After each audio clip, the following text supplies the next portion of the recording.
We're sorry, but your position no longer exists. That sentence dropped like an ice-cold hammer in the empty conference room. Just me, a long glass table, and the two people avoiding my eyes. Rebecca, the new CFO, and Marcus, the COO, who once proudly called himself my teammate. I leaned slightly forward, eyes brushing past the empty cardboard box in front of me. Marcus slid it across the table like it was some kind of farewell gift after almost 2 decades. We'll need your badge and office keys. Security will escort you to retrieve your personal items. Rebecca didn't look up, just kept swiping her tablet like its screen held something more important than ending 19 years of someone's life. I didn't speak. No protest, no pleading. I just gave a slight nod, hand tightening around the worn leather notebook. A birthday gift from my wife, the last before cancer took her for good. I used to be the only one the old owner trusted with the financials, back when the company was still called Ashwood Mechanical and headquartered in a dusty warehouse on the outskirts of Phoenix. Now, after the investors took over, everything we once stood for had been stripped away. They call it a strategic restructuring. To me, it was a polite term for getting rid of anyone they couldn't control. Do you have anything you'd like to say, Daniel? Rebecca finally looked up, voice syrupy sweet, but her eyes were hollow. Was she hoping I'd yell? Beg down? Beg for mercy before they shoved me out, 5 years short of full retirement? I gave her a faint smile. Thanks for giving me a front row seat to the company's evolution. Then I stood, straightened my wrinkled shirt collar, and tucked that notebook under my arm. I'm not the kind of man who crumbles easily. But as I stepped into the hallway and saw Kyle, the young security guard trying not to meet my gaze, something twisted in my chest. I'd once taught him how to read a pay stub, helped his mom with her Medicare application. Now, all he could manage was a quiet, "I'm sorry, Mr. Daniel." "Not your fault," I said, refusing to let go of the leather case. Inside, along with old photos of my wife and a few fountain pens, was something far more dangerous. A compact flash drive containing what could bring Ashwood Capital Management to its knees. I walked through the front lobby, the one a famous architect had once designed to project modernity and transparency. Today, it looked like a theater set. Coworkers who used to greet me every morning suddenly found their shoelaces fascinating. 9 months ago, when Marcus began signing off consulting contracts with off-the-books vendors, I started documenting everything. Not out of revenge, but because I'd lived long enough to know one thing. Numbers don't lie. Only the people manipulating them do. No tears, no bitterness. But when I sat in my car and caught my reflection in the rearview mirror, a 56-year-old man, graying temples, eyes sunk deep from sleepless nights, I knew one thing for sure. They thought I was walking away empty-handed. They were wrong. I wasn't leaving with nothing. I was leaving with what they feared most, the truth. I can't pinpoint the exact moment I began to suspect something. Maybe it was the night I stumbled across a payment of $63,000 to a company called Vital Edge Solutions, a name that had never appeared on any of production's vendor contracts. I called the procurement lead, but the line rang out before going dead. At first I told myself it was a mistake, a simple glitch. But a few days later, while reviewing the March balance sheet, I saw that name again. This time it was $94,000, labeled consulting fees for supply chain optimization. I checked the company address, a P.O. box in a tiny Montana town. No solid proof, but my gut screamed something was off. From that night on, I started keeping records. I created a separate Excel sheet on an external drive, password protected. Every suspicious transaction was logged. Amount, date, description. I took screenshots, printed copies, and stored them in a locked cabinet in my basement. I told no one, not Ellie, my daughter, not a single colleague. I didn't trust anyone anymore. In the first year, I tracked 17 unexplained payments, totaling over 600 grand. They all had one thing in common. Marcus signed off on each of them. The same Marcus who once told me he hated paperwork and overthinking. By the second year, shady payments nearly doubled. They always came near the end of fiscal quarters, when all eyes were on revenue projections and dividends. I once suggested moving up our internal audit, something I'd done more than once under the old management. But Rebecca said the schedule was too tight, no need. A week later, I realized the email I sent requesting the audit had vanished, scrubbed from the system like it never existed. But what made me finally stop observing and start acting was an incident last November. The finance department never received the annual vendor verification package from legal. I called Linda, the longtime admin who handled all vendor cross-checks, and she told me Rebecca had held onto the documents to adjust some sensitive entries. I wasn't stupid. Those files never came back. When I asked again a month later, Linda just shook her head and told me it was best not to press. That's when I began backing everything up weekly, not just to a hard drive but also to a USB, one of which I mailed to my private attorney in Tucson with a note, "Open if you don't hear from me in 30 days. It sounded dramatic, but I'd seen worse in this industry. One day, while auditing our conference expenses, I noticed 2 invoices for the same event, both for a venue in Dallas on the same day for the same purpose. Only difference? The recipient? Grayson Strategies, a company run by someone sharing a last name with Marcus's wife. I emailed Marcus for clarification. He called me in under 2 minutes. "How long have you been here, Daniel?" he asked, tone flat. 2019 years, I answered. "Then trust me. There are things you don't need to understand. Focus on your section. The rest is being handled." That's when I knew I wasn't just witnessing corruption.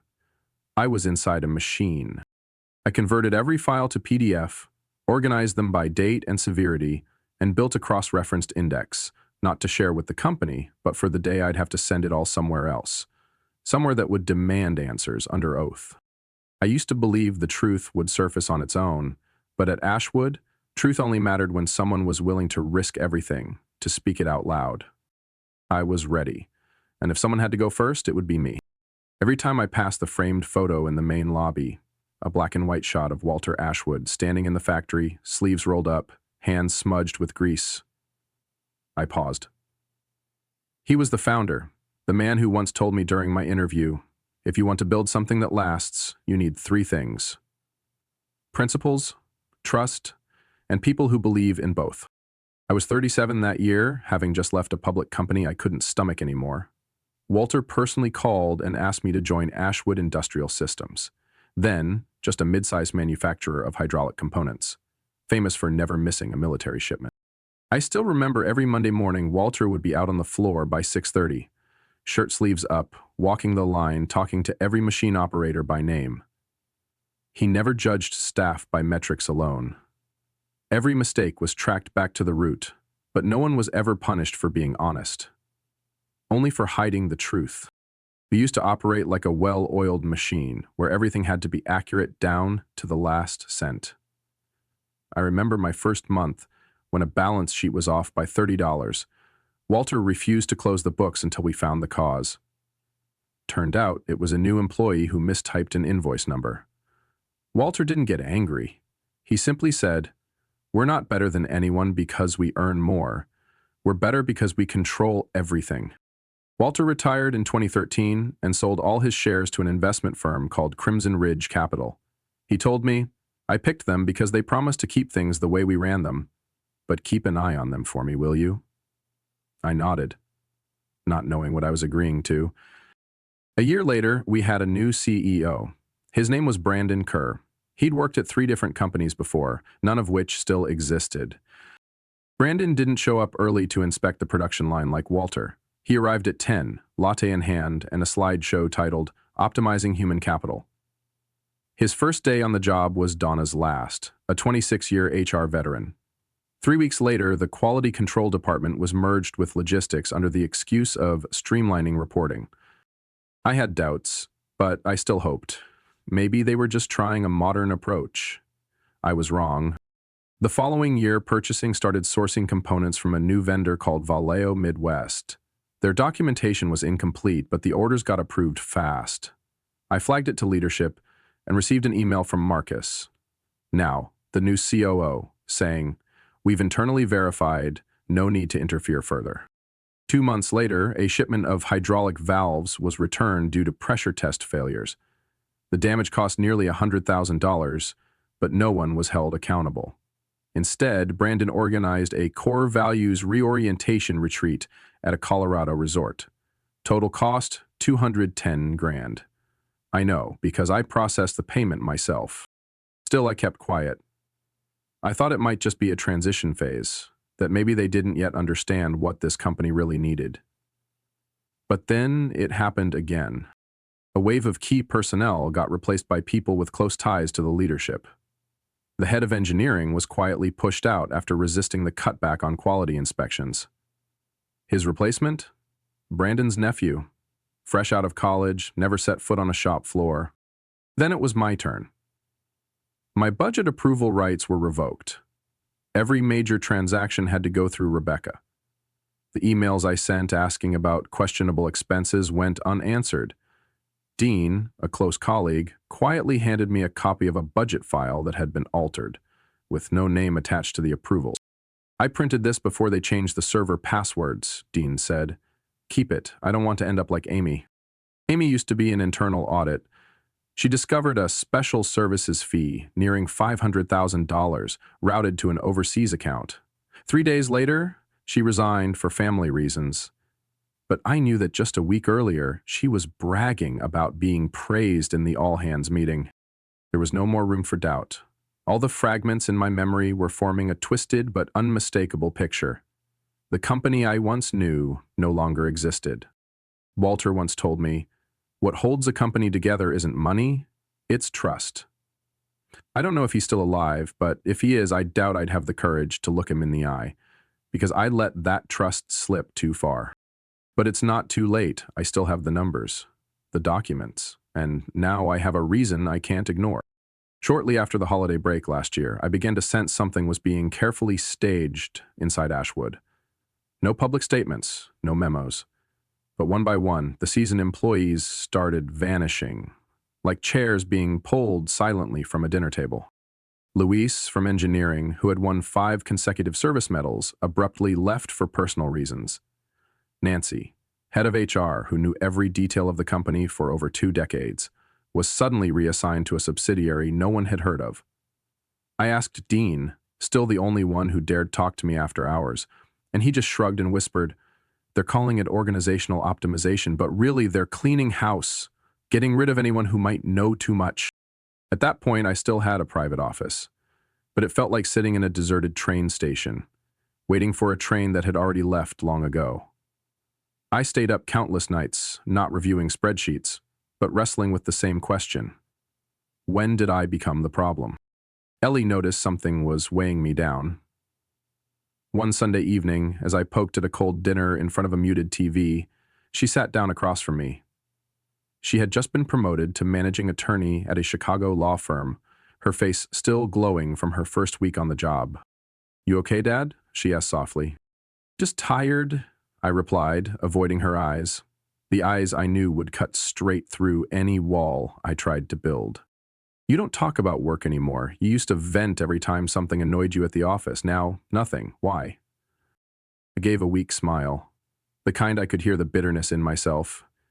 "You've got enough pressure at your job. I don't want to pile on my old man problems." Ellie didn't push, but I knew she wasn't convinced.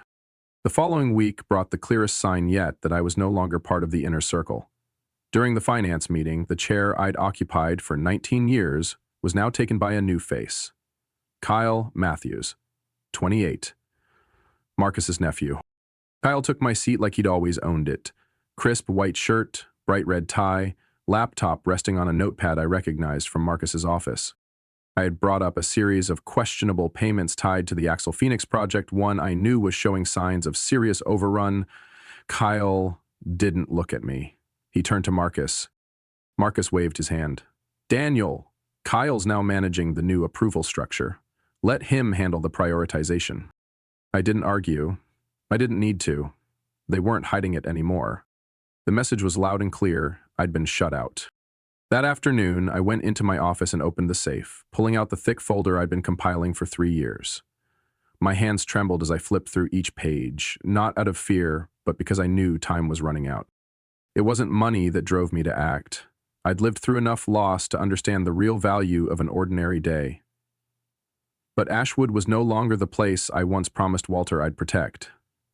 It had become a machine that devoured anyone who dared to ask questions. I looked at the old wedding photo in the corner of my desk, the only one I'd kept since Linda passed away from cancer. She used to say, sometimes the only thing you can do for someone is to hold onto the truth. Maybe this was that moment. I closed the folder, slipped it into a waterproof bag, and double-checked the encrypted USB. Every document, every invoice, every email, I was ready. But what truly pushed me forward wasn't anger. It was the quiet memory of Ellie's eyes that night.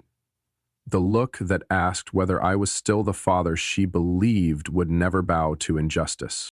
I couldn't let her down, not this time. The next morning, I sat at the kitchen table, cold coffee in hand, eyes locked on my laptop screen. An email, drafted the night before, sat waiting, unsent. The subject line read simply, "Request for private meeting." Recipient, Lawrence Duncan. Lawrence had been my college roommate at Penn State. He went into law, I went into finance. 10 years later, he became a federal prosecutor, specializing in white-collar crime. The kind of guy who once brought down a fake hospital network with nothing but a cash flow chart.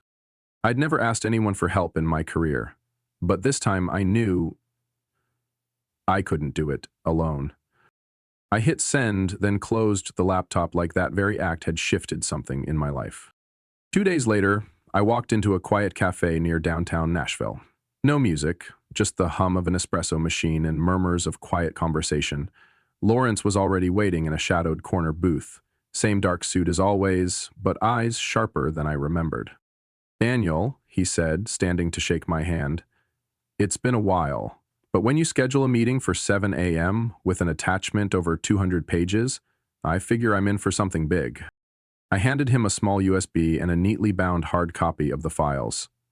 I've been tracking everything for nearly 3 years. Shady transfers, shell companies, duplicate payments, doctored ledgers, and I'm not certain, but there are signs this may involve federal contracts.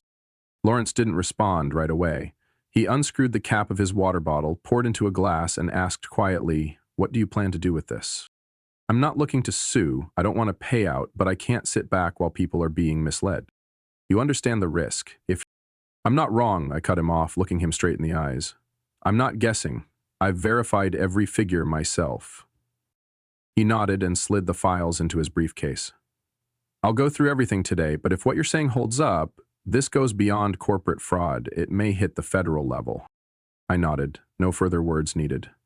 The meeting lasted just 15 minutes, but when I stepped out of that cafe, the day seemed clearer.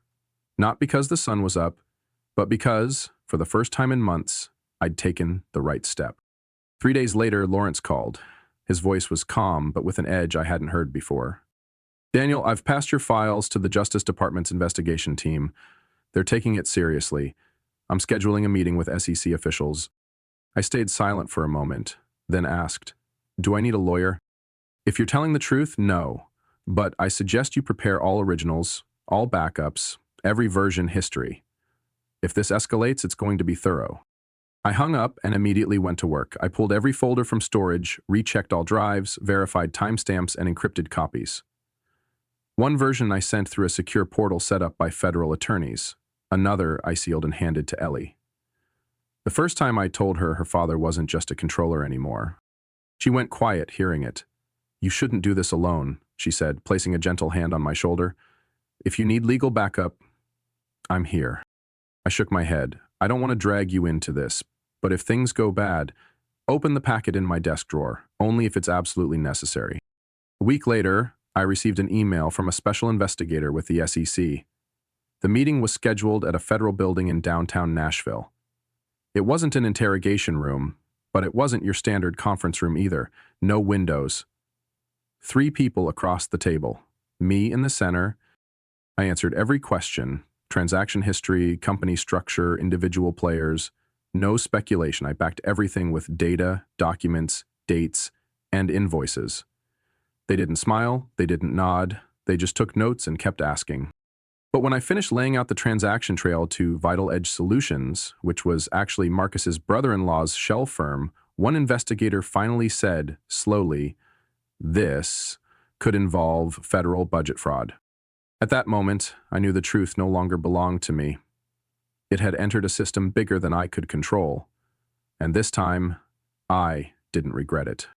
3 days after the SEC meeting, a thick envelope appeared on my doorstep. No return address, cream-colored, sealed. Inside, a supplemental termination agreement with an opening line that read like a handshake in disguise. "We gratefully acknowledge the contributions of Mr. Daniel Rourke to the company over nearly 2 decades.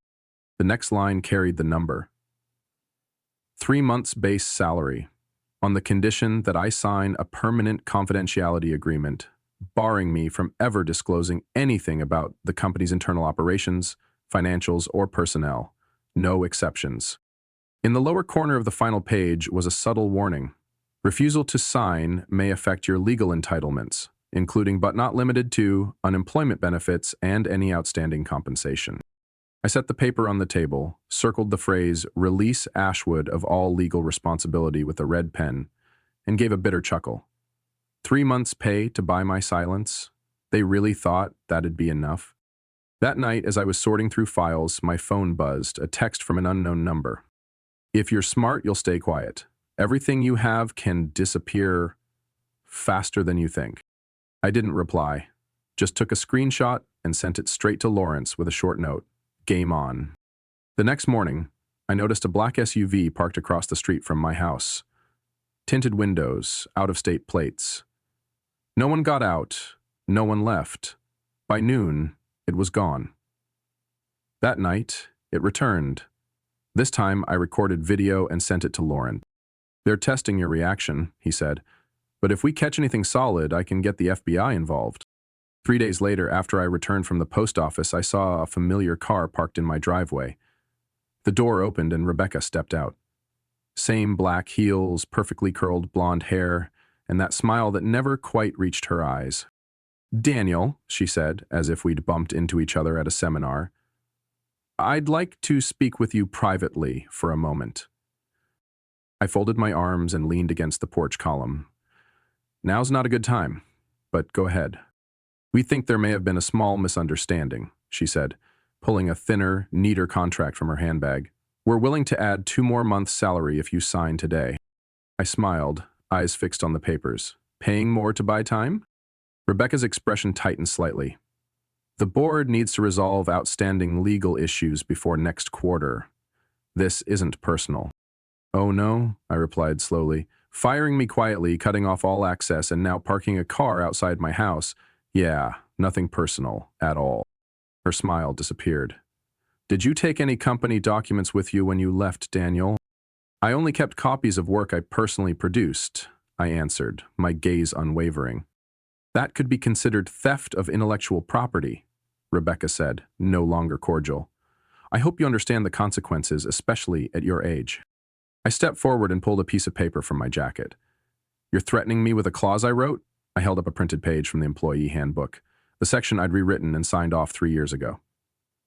"Company property does not include materials created by employees in the course of their work unless otherwise instructed in writing." Rebecca stood silent for a long moment. Then she straightened up, eyes cold. "I'll let you think it over, but if you don't sign within 48 hours, Ashwood won't guarantee any remaining benefits." I watched her turn away, heels striking the steps. "Send my regards to Marcus," I said just loud enough, "and tell him if he keeps sending people to watch me, I won't stop at the SEC." Rebecca paused for half a second, then walked faster. The car door slammed, the engine roared, and the SUV vanished down the street. That night, I checked my bank account and found 3 unauthorized login attempts. My email flooded with strange service invoices. My credit cards showed purchases in states I'd never been to. They didn't just want me silent, they wanted me wrecked. I knew this wouldn't end here, but what Ashwood didn't understand was I'd already survived the worst. Losing my wife, losing my youth, losing faith. Yet I was still standing. Now it was their turn to balance carefully. because I had nothing left to lose. One weeknight, while reorganizing the file cabinet in my basement, my phone rang. Unknown number. I hesitated a few seconds, then picked up. Daniel, it's me, Teresa. I almost dropped the phone. Teresa? My former assistant, who once oversaw nearly every finance approval process before being reassigned under suspicious circumstances. I hadn't heard from her in over a year. I can't talk long on the phone. We need to meet, not in the city and not at your house. Her voice was urgent, hoarse, as if she'd been suppressing fear for days. I immediately understood. This wasn't just a warning. The next day, at 3 p.m., I drove out to my brother's cabin on the outskirts of Murfreesboro, about an hour from the city.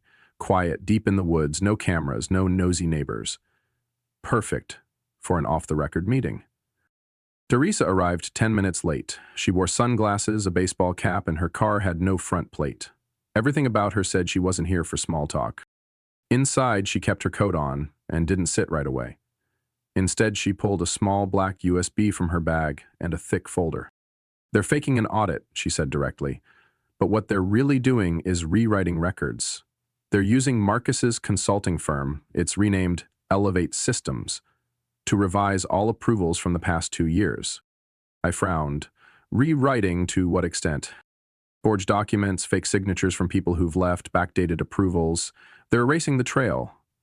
But I still have access to the system logs thanks to your old login IT forgot to delete. I nodded. She continued. I copied the before and after versions. There's also an internal email chain about selling off the main manufacturing division. They're planning to transfer it to a fund called Wexford Holdings without telling the staff. What about the pension fund? I asked, my pulse picking up. She paused a few seconds, then nodded. I found a transfer order. More than $4.3 million moved from the retirement fund to something labeled Flexible Investment Account. Final sign-off was from Brandon. I exhaled, not in surprise, but from the weight of knowing I'd been right. Anything else?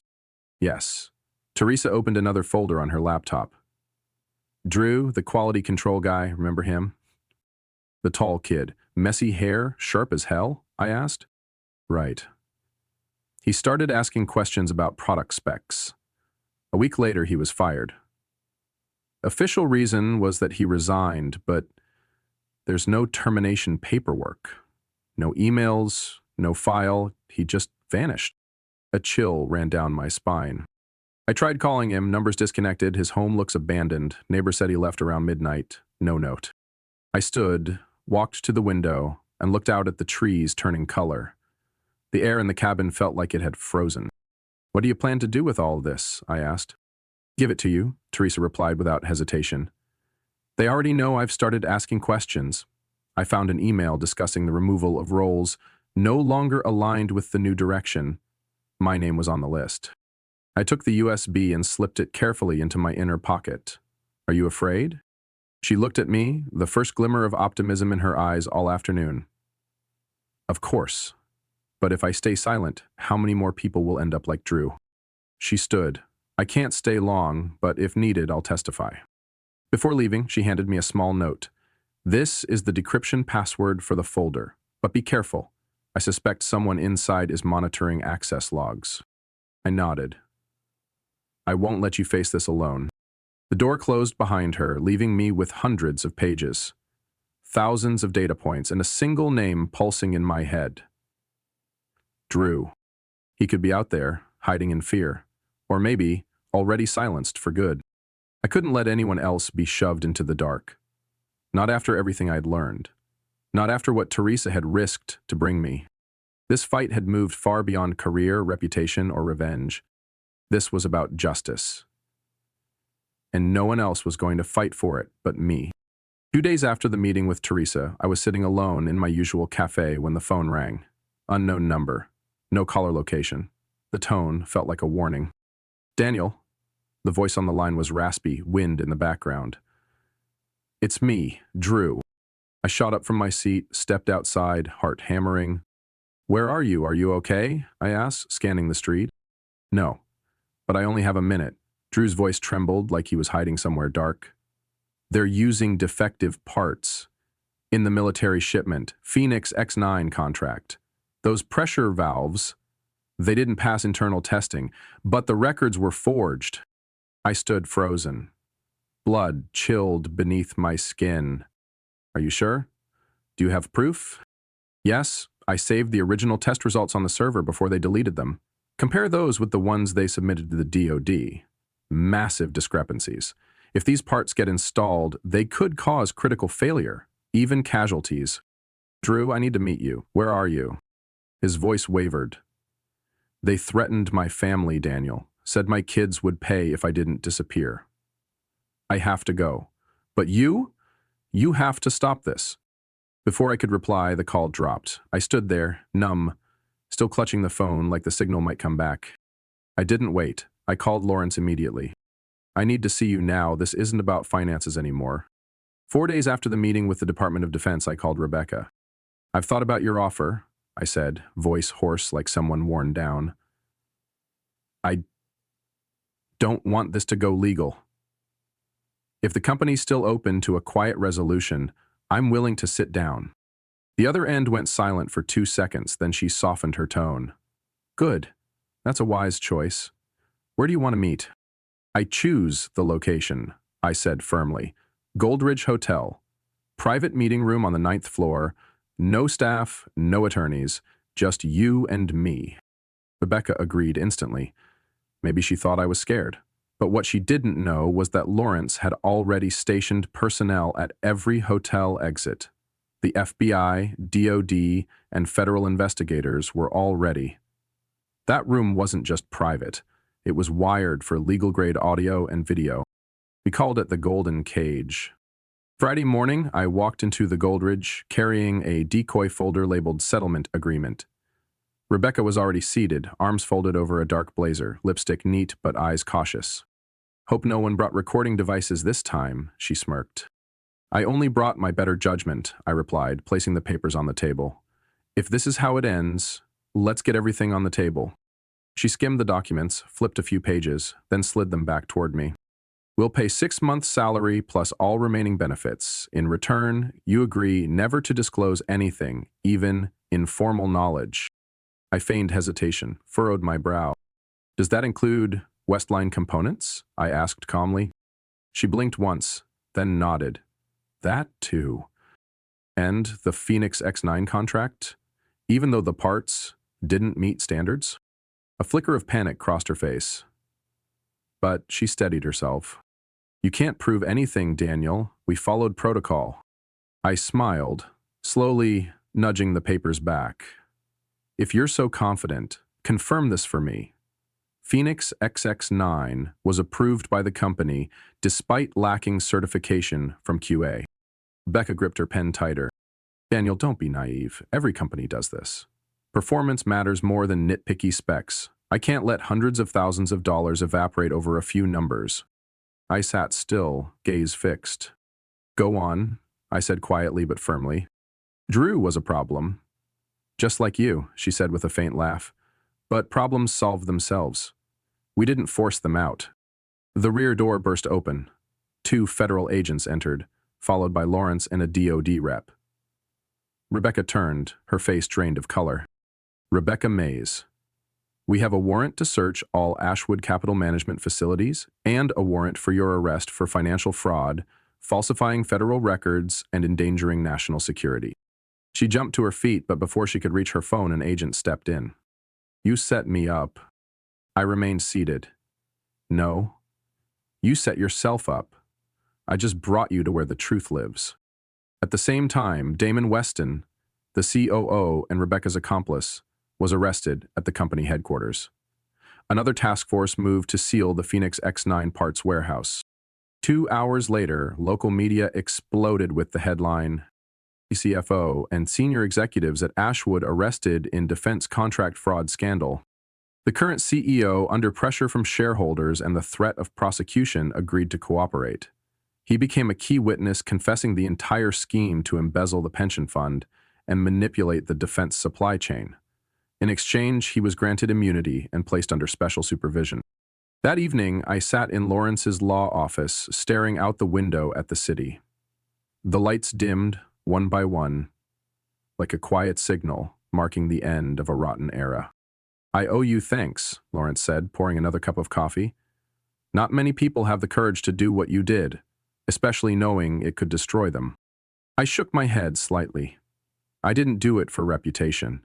I did it for the ones with no voice, the ones pushed out in silence, the ones like Drew, like Teresa. I think they'd be grateful. I looked out at the night sky, feeling lighter than I had in years. As long as justice is served, that's enough. 2 hours later, I sat across from Lawrence in the federal prosecutor's office. Every word I spoke felt like a stone dropping into still water. "The military," Lawrence repeated, gripping his pen. "If what Drew said is true, this is a matter of national security." I nodded. "I have the contract name, project code, and I believe Teresa can help confirm the inspection system was tampered with." Lawrence stood without another word. Minutes later, he returned with 2 men in gray suits. No introduction needed. I knew they were from the Pentagon. The next day, I was invited to a closed-door meeting at the Southeast Regional Department of Defense office. In a windowless room, lit by harsh white light, I laid out every piece I had gathered, from internal invoices and Marcus's emails to the test manipulation files Teresa had provided. When I mentioned the Phoenix X9 contract and the falsified inspection records, one of the investigators locked eyes with me and said, "If this checks out, the entire deployed shipment will need to be recalled. We're talking millions in losses, not to mention safety risks." "I'm not saying this out of spite," I replied, my eyes steady. "I'm saying it because there are men and women in uniform depending on these parts. They deserve real protection." After the meeting, a dedicated federal agent was assigned to communicate with me. I was also given my first formal warning about the severity of what I was walking into. "Daniel, if what you've provided leads to a national-level criminal case, you will become a target," the agent said bluntly. "Not just from the people you're accusing, but from whoever stands behind them." "You mean my life?" I asked, exhaling. "We've seen cases like this before.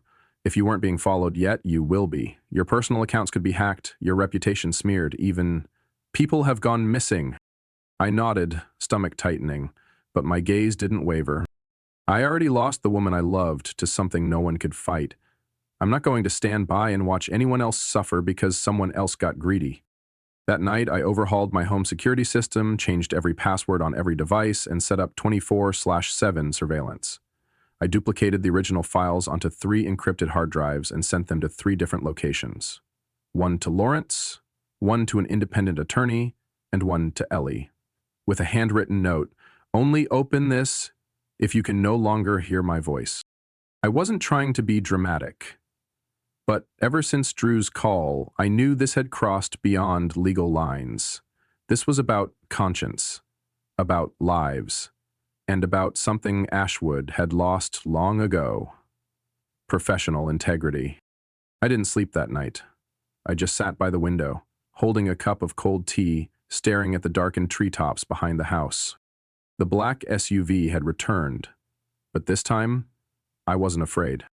I had chosen this path. And I would keep walking, even if it cost me everything.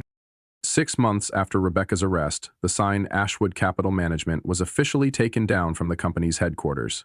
The stainless steel letters were quietly removed and replaced with a new nameplate, Ironleaf Legacy Systems. A name voted on by the employees, meant to remind everyone that this company once birthed dreams before power and greed twisted its foundation. Following the nationwide investigation, the federal government placed the company under temporary supervision. An emergency oversight board, managed by the Department of Commerce, was assigned to stabilize operations, including a historic proposal to allow the most loyal workers to purchase and run the manufacturing division themselves, the one part of the business that still held real value. I received a call from the attorney overseeing the transition, someone who had worked with Lawrence before. "Daniel, they need someone who understands the internal finance systems but had no part in the misconduct. Someone who can rebuild it from the ground up with full transparency. Would you be willing?" I didn't hesitate. The day I returned to the company's main plant, the place I'd called home for nearly 2 decades, was a clear Nashville day, sunny but mild. As I walked past the security gate, Kyle, The young guard, who once awkwardly escorted me out, now head of security, smiled and extended a hand. "Welcome back, Mr. Daniel." I spent the next 3 months rewriting the entire approval system. I scrapped the convoluted processes once designed to confuse auditors and started from scratch. Transparency, delegation, dual controls. No invoice would be paid without 3 layers of verification. Everything was digitized, encrypted, and automatically backed up to an independent server. Teresa was invited back as the head of finance. I still remember the moment she stepped into her new office, eyes red as she saw the nameplate on the desk that once was hers, now etched with the title Chief Financial Officer. We also established a new pension oversight board, with representatives from both current employees and retirees. Thanks to the original records Teresa and I provided, the government was able to trace over 70% of the embezzled pension funds, a significant portion recovered from offshore accounts belonging to Rebecca and Damon. The amount wasn't enough to fully restore every pension, but it was enough for over 300 retirees to remain in their homes, keep their health coverage, and maintain their dignity without seeking government aid. I didn't stay long. After finalizing the new system and training the finance team, I quietly declined the offer to remain as a long-term advisor. I knew I had played my part. Ironleaf now belonged to those who truly deserved to run it. Lawrence connected me with a nonprofit that advises small and mid-sized manufacturing firms on financial ethics. They brought me on as a senior advisor, overseeing companies receiving federal investment across the southern region. The job isn't flashy or powerful, but it gave me something I never thought I'd find again: trust. Ellie moved back to Nashville, bought a little house near the lake, and sometimes stops by to cook me dinner. One night she said, "I've never seen you smile this much before." I had just replied, "I've learned to let go of what needs letting go and hold tight to what's worth keeping." One weekend afternoon, I returned to the factory floor, now completely transformed. The stamping machines echoed steadily. Young workers, some old faces too, waved to me from afar. Teresa took me to see the new meeting room, where a black and white photo of Walter Ashwood now hung, beside a small brass plaque, built on truth, not fear. I stood there for a long time, saying nothing. At a time I thought I had lost everything, it turned out to be the beginning of finding what mattered most. Not a job, not a title, not beating someone, but being able to look in the mirror each morning and know I didn't stay silent when it mattered most. Daniel's story isn't just a journey of exposing financial crimes. It's a reminder that integrity still has a place in a world driven by power and greed. He wasn't a hero under a spotlight, but an ordinary man who chose to stand when others stayed silent. In the face of personal loss, Daniel chose justice over revenge, leaving behind a legacy more valuable than any title: the belief that one person, even alone, can change the system. What do you think of Daniel's choices and courage? Share your thoughts below. Don't forget to follow the channel for more real, powerful stories about life, family, and the lessons we never forget.